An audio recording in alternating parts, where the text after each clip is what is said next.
In today's video, I'm going to teach you how to distort audio in Soundation. Distortion is a powerful way to add character, grit, and presence to your sounds, whether you're shaping a guitar, a vocal, or giving drums extra punch. We'll keep things simple and musical so you can get great results fast without overwhelming your mix. Start by launching Soundation and opening your project. In your workspace, locate the audio channel you want to process and double-click it to open its channel settings. This brings up the controls you need to work efficiently. If it helps, loop a short section of your track and lower your master volume slightly so you can focus on the tone without worrying about sudden level spikes. Next, add the effect. Look for the plus add effect button in the channel's effects area and choose distortion from the list.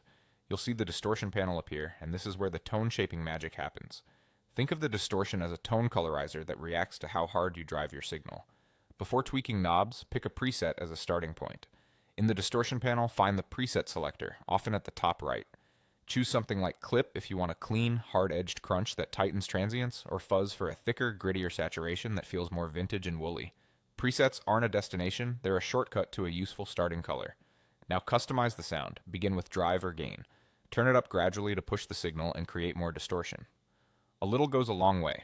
Listen for how harmonics build as you increase the drive, and keep an eye on your channel meter so you're enhancing the tone, not clipping your output unintentionally. Use the tone or filter control to shape the character. If the sound is too harsh or fizzy, roll the tone darker to tame the highs. If it feels muffled, brighten it to bring back presence. Small moves can transform the feel and help the distorted track sit better with the rest of your mix. Finally, explore the types or algorithm options. Clip is straightforward and punchy, great for drums or clean synths. Foldback folds the waveform onto itself, adding complex, sometimes metallic harmonics that cut through dense arrangements. Wave shaping offers more nuanced curves, delivering rich musical saturation that can be aggressive or subtle depending on your drive and tone settings. As you dial things in, toggle the effect on and off periodically to compare and ensure you're enhancing rather than overpowering. Trust your ears, aim for clarity, and enjoy the texture that distortion brings to your track.